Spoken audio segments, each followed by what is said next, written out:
అనమాట. మెయిన్ ఏంటంటే పబ్జీ గేమ్లో ఆడతారు కదా, గన్ ఎలా వాడతారు అనేది ఈ సినిమాలో చూపించారు. అసలు మనకి డైలాగ్ గానీ ఉండదు అనమాట. పబ్జీ ఆడేవారు అలాగా గన్ను కానీ కలుస్తున్నాడు అది అదైతే చాలా బెటర్గా అనిపించింది అనమాట. మెయిన్ అసలు అమ్మవారు మధ్యలో లాస్ట్ క్లైమాక్స్ లో ఆ చేతులు లేపి ఇలా కాల్చడం మనకి విక్రమార్కుల్లో చూసాం రవితేజ గారిని కత్తితో పడడం. దీంట్లో కానీ ఏంటంటే డిష్యూ అని వస్తాయి అనమాట. సినిమా అయితే ఓవరాల్ గా చాలా బెటర్ గానే ఉంది. ఏంటంటే ఎస్పెషల్ ఏంటంటే సినిమా ఆటోగ్రఫీ గురించి చెప్పాలన్నమాట. సినిమా ఆటోగ్రఫీ అయితే అసలుకి మనకి హాలీవుడ్ రేంజ్ లో తీసుకున్నాడు అనమాట. హాలీవుడ్ రేంజ్ లో మనకి ఎలా చూపిస్తారు యాక్షన్ సీన్స్ కానీ అసలు ఫైట్ సీన్స్ కానీ ఆ గన్ కల్చర్ కానీ ఆ విధంగా చూపించాడు. రవితేజ గారి పర్ఫార్మెన్స్ అయితే పీక్స్ అని చెప్పొచ్చు. One man show, one man army అనేది చెప్పొచ్చు అనమాట. ఇరగ తీశాడు బ్రో. మెయిన్ అసలు నవదీప్ క్యారెక్టర్ కానీ ఫ్రెండ్ క్యారెక్టర్ అది కూడా చాలా బెటర్ గా ఉంది అనమాట. అవసరాలు శ్రీనివాస్ క్యారెక్టర్ కానీ చాలా బాగుంది బ్రో. ఓవరాల్ గా అయితే మూవీ అయితే నాకు చాలా కనెక్ట్ అయింది అనమాట. ఓవరాల్ గా ఫ్యామిలీతో కలిసి చూడొచ్చు అనమాట. గన్ కల్చర్ వరల్డ్ వైడ్ గా ఏంటంటే ఇప్పుడు నడుస్తున్నది అదే. ఏంటంటే గన్నులకి 50% లైసెన్స్ ఉంటే 50% లైసెన్స్ ఉండదు. లైసెన్స్ లేని వల్ల విధ్వంసం జరుగుతున్నదే కాన్సెప్ట్ తీసుకున్నారు. అదైతే పీక్స్ అని చెప్పొచ్చు. రవితేజ గారికి ఒక మంచి హిట్ అని చెప్పొచ్చు. Shivaratri విగిల్ box office eagle cinema is good అండి. నాట్ ఓన్లీ ఫర్ ఆడియన్స్ ఎవరు ఫ్యాన్స్ కి, but also common audience, general audience, ముసలి ముతక పిల్ల గితక అందరూ చూడే సినిమా. ఎక్కడ కూడా వల్గారిటీ లేదు, ఎక్కడ కూడా అశ్లీలత లేదు. ఎలా ఉందన్న ప్రతి సినిమాటోగ్రఫీ సూపర్. నేను చెప్తున్నాను కదా, డైరెక్టర్ ప్యాన్ ఇండియా లెవెల్లో తీయాల్సిన సినిమా ఆయన తెలుగులో తీసినాడు. ఒకవేళ పెద్ద క్యారెక్టర్ తీసుకెళ్ళి వేరే రాష్ట్రం నుంచి తీసుకెళ్ళి మట్టు సినిమా నిజంగా బ్లాక్ బస్టరే. సో ఈ శివరాత్రికి సినిమా ఏమిటి అంటే మన ఈగల్ రవితేజ గారి సినిమా నేను అంటాను. సినిమా సూపర్ అమ్మా. ఎవడన్నా పని అన్న ఈగల్ సినిమా అయితే వేరే లెవెల్ ఉందా. సినిమా చాలా అంటే చాలా బాగా నచ్చిందన్న నాకు. అంటే ఫస్ట్ హాఫ్ అయితే అసలు స్టోరీ ఇలా తీసుకెళ్లిపోతాడు అంటే మామూలుగా కాదన్న. ఈ సెకండ్ హాఫ్ అయితే ఇంకా ఫైటింగ్ సీన్ కానీ ఊరమా ఫైటింగ్ సీన్ అన్ని చూస్తామన్నా.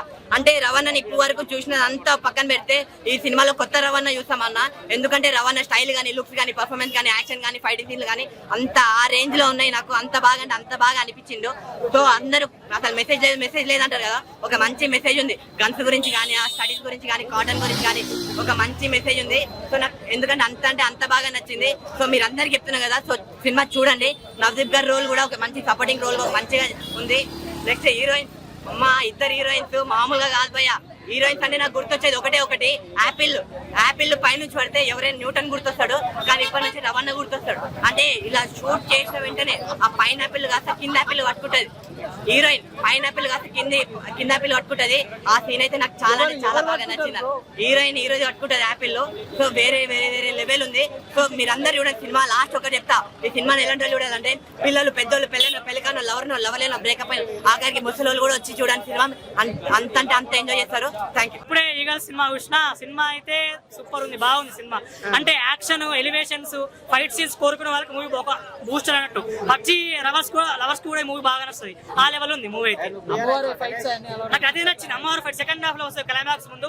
ఆ ఫైట్ నాకు బాగా నచ్చింది. అమ్మవారు చేతులకి గన్స్ వస్తాయి. ఆ సినిమా ఫైట్ సీన్ మాకు బాగా నచ్చింది. అంటే నాకు యాక్షన్, ఎలివేషన్స్ సినిమా అంటే చాలా బాగా ఇష్టం. నాకైతే పర్సనల్ గా మూవీ అయితే బాగా నచ్చింది. నాకు ఇష్టము రైతు అంటే డైరెక్టర్ గారు కొత్త డైరెక్టర్ ఏమో కానీ బాగా చూపెట్టి ఎలివేషన్స్ పరంగా రైతర్ గారిని బాగా డిఫరెంట్ గా బాగా చూపెట్టారు డైరెక్టర్ గారు. పర్ఫార్మెన్స్ సెకండ్ హాఫ్ లో వస్తుంది, బాగుంది. లవ్ స్టోరీ ఆమె స్టోరీ టర్న్ ఓవర్ అవుతుంది. లవ్ స్టోరీ పరంగా బాగుంది. ఇద్దరి మధ్య చిన్న ఉంటది, బాగుంటది. అందరూ చూడొచ్చు. యాక్షన్ అంటే అందరూ అని చెప్పలేం కానీ యాక్షన్, ఎలివేషన్స్, ఫైట్ సీన్ కోరుకున్న వాళ్ళకి ఈ మూవీ బాగా నచ్చుతుంది. ఈగల్ ఎలా ఉంది? నాకైతే ఈగల్ సినిమా బాగా నచ్చింది. పాజిటివ్ విషయానికి వచ్చేస్తే top notch action sequences, production values, screenplay and Ravi Teja గారి స్క్రీన్ ప్రెజెన్స్, బీజిఎం ఇవన్నీ చాలా బాగా వర్కౌట్ అయ్యాయి. మూవీ స్టార్టింగ్ లో చాలా మంది ఫస్ట్ ఆఫ్ స్లో అంటున్నారు. స్లోగా స్టార్ట్ అవుతుంది మూవీ, బట్ స్లోగా స్టార్ట్ అవుతూ కూడా నెక్స్ట్ లెవెల్ రీచ్ అవుతుంది మూవీ అయితే మాత్రం. అలా రీచ్ అయినప్పుడు మనకి ఇంటర్వెల్ వరకు ఒక సీటచ్ మూవీ అన్నట్టు టాప్ నోచ్ యాక్షన్ సీక్వెన్సెస్ తో ఉంటుంది. సెకండ్ హాఫ్ వచ్చేప్పటికి ఒక మధ్యరాత్రి వేళ ఫైట్ ఏదైతే ఉంటుందో సెకండ్ హాఫ్ అదే హైలైట్. దాని తర్వాత క్లైమాక్స్ మనకి ఎప్పుడైతే మనకి ఫ్లాష్ బ్యాక్ స్టార్ట్ అవుతుందో స్టోరీ అర్థమైపోతుంది మనకి. యూరో రొటైన్ ప్రెడిక్టబుల్ స్టోరీ, బట్ కొద్దిగా డిఫరెంట్ పాయింట్ వేరు. స్టోరీ ప్రెడిక్టబుల్ వచ్చేస్తుంది. క్లైమాక్స్ ట్విస్ట్ కూడా మనం ప్రెడిక్ట్ చేసేయచ్చు. సో ఏంటంటే ఇక్కడ రొటీన్ స్టోరీ తీసుకున్నా చూపించిన విధానం కానీ, జనాలు ఎంగేజ్ చేసిన విధానం కానీ